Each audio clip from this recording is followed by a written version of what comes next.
Well, good afternoon, everybody, and welcome back to Mod Driven. Today, I'm going to be changing the shift knob to this. Looks kind of like a light bulb sitting in there in my Honda Civic. Now, it takes a little bit more than I thought originally. I thought originally that I could simply release the shift boot, which you can see right in there, and I've done. It's still actually released. You do that by just pushing down a little bit on the boot and then pushing in on a little clasp. It's actually down below the boot itself. And then it releases the collar. You pull it down, this just unscrews. However, since it has a retainer, this white piece that you can see here built into the shift knob itself, once you screw the new knob on, and by the way, the threading on this is a 10 by 1.5, I believe. But once you put the new one on, there's nothing to hold the shift boot in place. So it's a little more complicated than simply putting a new ball on if you care about this thing rattling around down here, and I do. And what that means is I've got to take this center piece out so I can get underneath and replace this retainer, this little chrome piece here, with something else that will work with the new shift knob. Now, to do that, you simply pull up on these side pieces, each side. You pull up, and then they pull out up here if you want to remove them all the way. I'm going to try to do it without completely pulling them off. I don't think you need to. And then there's a screw or two under here which will release this piece so that I can then lift it off. Now, if you're doing this, be careful because there are a couple of plug-ins under here for the components that operate under here. So just be aware of that if you're going to do this. So let's get started. We're going to go ahead, pull it out, and then I'm going to put the new pieces on. Now, let me show you what I have. These I got off Amazon, and there will be links down below for what I actually use. This is the new retainer that I'm going to put on there, I think. And then also, I've got a couple of other options in case this doesn't work. All of them are threaded so that they match what the car has. And here's the threading. It is a 10 by 1.5. I also got an extension in case I want to bring it a little higher. One of my concerns is that the new ball would sit too low. And then just a very simple retainer if I want to go with this. So all I'm going to use out of this really is one of these three items, and maybe the extension if I want to get the ball a little bit higher. Okay, first step is to go ahead and try to remove these side pieces, or at least get them up so I can access what's underneath. I'm going to use just a trim tool. Definitely use plastic. Don't use anything metal here. You're going to mess up your plastic trim. And now, got it under the edge. Going to kind of force it up, or try to force it up. We have a mosquito in here. It's got to go. And I missed it. Well, I'm sure it'll be visiting me later. All right, so we're just going to kind of wedge this up a little bit, or try to. Again, it should, hopefully, pull straight up. That's the idea. There, I heard a little pop. That's a good sign. Try to do the rest by hand. There. Pretty easy as far as that goes. Now, I do need it to be a little bit higher. So I think I will go ahead and take it all the way off at the top. Actually, I am not going to. I'm going to just leave it sit in there. There's no reason to pull it out that I can see at this point. You can see down here are the little clasps that go in. They're just pressure held.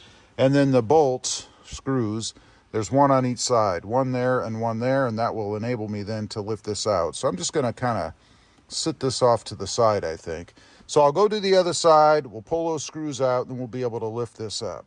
Okay, we did get it out. It's held on underneath by more of these pressure connectors, two on each side.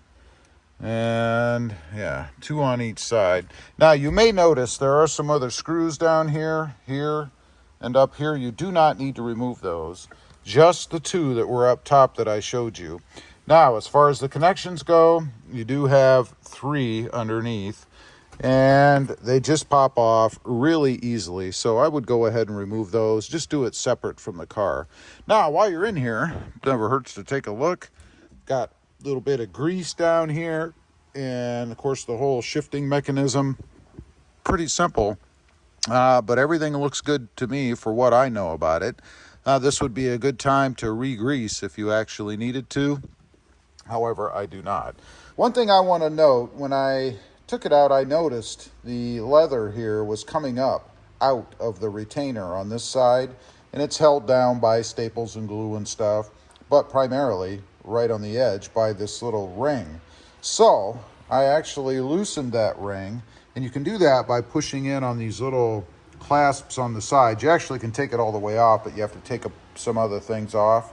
So I just loosened these things. They push in and down. There's a little slot in there that fits over a piece on this black part, but you push them in and then you can push them through, and that loosens up this trim piece so that you can fix the edge. I'm actually looking at replacing the shift boot altogether, so it doesn't really matter in the long run, but in the meantime, I thought, why not have it the way it's supposed to be?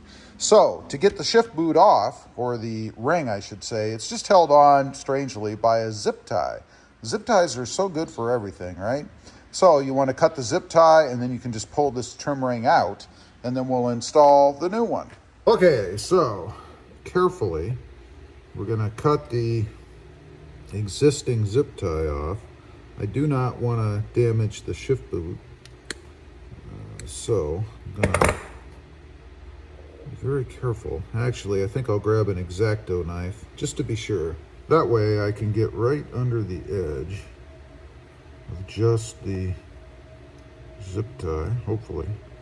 You should be able to just push this thing through, I think, and I will hold on to it in case I ever want to change it someday, but that's the stock cap. Now we're going to take the aftermarket, and this is made by NICECNC, and the way it goes is so that you can read their company name, I guess, through the top. So you want to put it in what appears to be upside down, so it's going to go like this.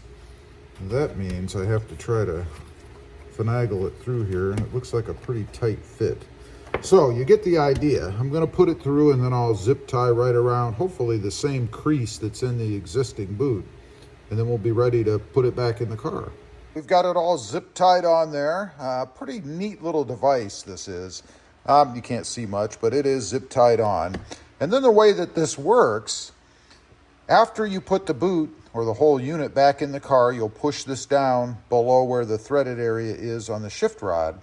Then you'll screw this on, tighten it down, and then you pull this up to engage on the little ribbed area. So it'll fit flush inside there once you pull it up. If you want to release it, just like it says, you pull down to release it. Pretty darn simple, pretty slick actually. And then you'll have some threads left on top to go ahead and screw your shift knob on. Okay, we've got it all in here. This is the shift boot, of course, where I put the end on, and then this is the little piece that it grabs onto. I'll show you. You simply put it on and then pull up, and you should hear a little bit of a snap. Just like that. That's what holds the shift boot on. Pretty cool little invention for when you want to add things and have them, you know, tight up against the shift knob. Okay, got it all done. Let's take a look. There it is. It's a little bit high. Everybody's pointed out to me that it's a little bit high, and I agree. The extension I have is 2 inches. I will check and see if I can get an extension that's more like 1 inch to get it down a little bit lower. I think it's about an inch or so, probably too high. But I love the way that, again, this little collar fits on here. It's perfect. And I do like that there are extensions available. And, of course, the shift knob itself. Although, I do have something new coming for this as well. So I'm not sure how long this white knob and black boot is going to be on here. But for now, I'm digging the way that it looks. Anyway, leave a comment. Let me know what you think. I'd be curious to hear. Also, real quick, I do have 2 additional channels. Rob Motive, all about the Toyota Tacoma, and Rob Motive JT, all about the Jeep Gladiator. Check them out, and if you're interested, why not subscribe? And while you're at it, smash the subscribe button here too. Thanks for watching. Stay safe out there. Bye.